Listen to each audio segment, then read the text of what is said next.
السلام عليكم شباب، شلونكم؟ شو اخباركم؟ اموركم احوالكم؟ اليوم واحنا هنا وصلنا. كان قلت للولد، قلت له لقيت هذه ما ادري مالت من، قال والله ما ادري انا من. قلت له تعال شوف، قلت له احنا بعدنا بالبدايه ترى. قال لي احنا بالبدايه. لقينا هذين الوردات ولقينا هذه بدينا. بعدين هنا جينا ناخذ جلسه تصوير شويه، جاي ياخذون جلسه تصوير ما اعرف شنو هو.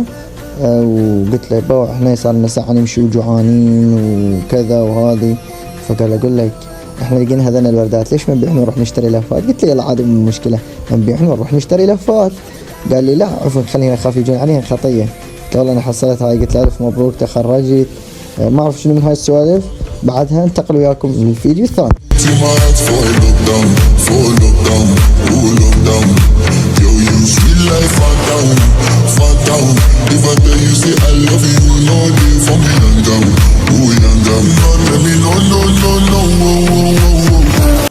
بعدين هنا وقفنا، قالوا خلينا ناخذ جلسة تصوير شوية على المدرجات مال النصب الشهيدي. اخذوا مصور ما اعرف شنو. قلت له يابا ترى ما ضل وقت، احنا لا نصور وجوعانين الساعة 2 ما ضل وقت، خلا نروح. قال يلا امشي. المهم قالوا ما اعرف شنو، قالوا خلينا ناخذ جلسة تصوير شوية على المدرجات، ناس تقف فوق ناس جوا، ناس فوق ناس جوا ما اعرف شلون. قالوا لازم الا ناخذ جلسة تصوير هاي مال يذبون حساس القبعة. مهما رغمت وياهم بنهاية الفيديو راح يذبون القبعات وانتظروها فد شي حلو يخبل. تعالوا ضلعي الله عليك على هذا الجو. هسه هاي انت الاجواء، هسه هذا ما يسمون نصب الشهيد. هسه مو تجيب لك مخده وتنام الله عليك، حط لك دوشه هنا وتنام. بعد اجواء هسه راح احط. هسه وين راح نروح؟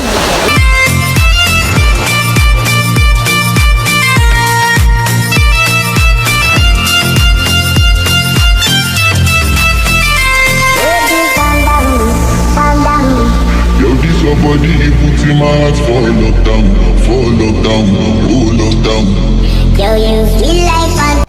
هنا وصلت ما عرف الولد تيهته ما ادري بي.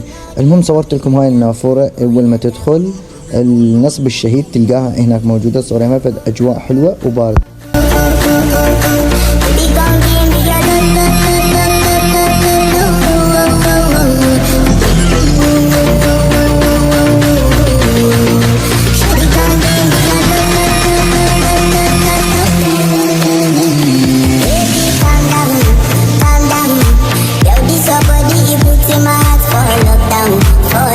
المهم هنا اول ما طبيت لقيت هذا الطيار جدا. شوفوا هذا دراساته، هذا كله صح.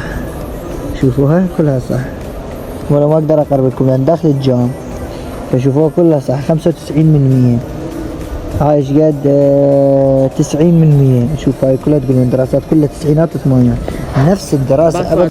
بعدها رحت للطيارة الثانية. تعال شوف لكم اياها بالخانة الثانية درجاتهم ودراستهم نفس دراستنا بالضبط حاليا. كلها ميات. لا التربية الدينية بوا. شوف كلها اللغة العربية، اللغة الإنجليزية، الحاسب نفس. حتى قبل اكل اللغة الكردية للعلوم الصناعة والهندسة. اي والدراسة الدينية والدراسة العربية والدراسة الإنجليزية والكردية كلهم موجودات كلهم. تقدر تقولون نفس الدراسات هي كلها. المهم ما أطول عليكم الفيديو. هنا لقينا حبل الإعدام. بعدين رحنا لقينا هذين المتاحف اللي بالصور. تعالوا خلينا نشوفهم. لقينا هاي الصور تدل على إنه الماضي كان سواء بأسوأ أو كان زين أو كان مو زين تدل عليهم. فقلت له أقول لك تعال خلينا نروح. المهم قلت له تعال خلينا نروح هناك اكو اشياء حلوه بالمتاحف، اكو احلى من هذا الشيء، خلينا نروح نشوفهم. تعال خلينا دخلنا هنايا لقينا بعض الصور واشياء حلوه تخبل.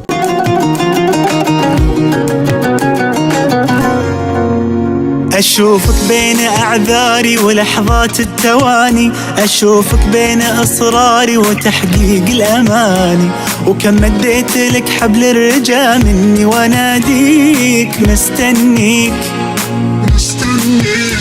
أنا مليت تسويفي ومن بكرة لبكرة، وكم كشكول خلصت ولا أنجزت. يا أستاذ رحيم أشكرك على الدعوة وما قصرت، ورحم الله والديك. ان شاء الله يوم التعيين شرفتني. الف مبروك ان شاء الله. اشوفك احلى مدرس بالعالم واحلى مدرس كل المدارس والموفقيه يا رب. مبرمجين ان شاء الله، مدرس ان شاء الله من اعلى المراتب، دكتور يا عمري انت. الف مبروك، الله يبارك فدوى قلبك. اشكرك على الدعوه. سلمك. فانتوا جاي تقولون صعبة واسئلة وانت عندك انترنت وعندك كمبيوتر وعندك اصحاب وعندك كل شيء مفتوحة. والله مفتوحة. هذا اسماعيل شوف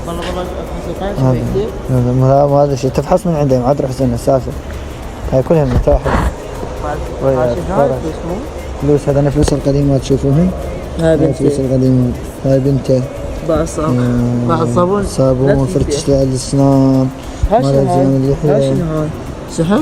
يا سحرية معود تقول يا الله لعابات مال جهاز. ايش بيك مال جهاز؟ لا عليه حاطين هي هذه لعابات مال جهاز.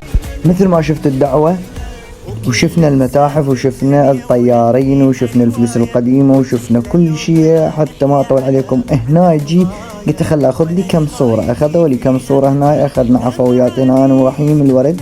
بعدين أخذنا هنا صورة ثانية عفوية. بعدين هنا يجوا الولد تلقوني بعد ما طلعت برا أخذت وياهم كم صورة.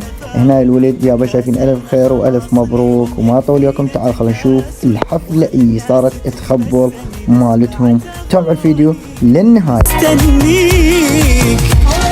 مستنيك على نار الأمل يا أنا من عمق ذاتي. مستنيك متى تطلع إلى الكون وتنور حياتي. مستنيك ولك مني الذي يا زين يرضيك يرضيك. مستنيك تنادي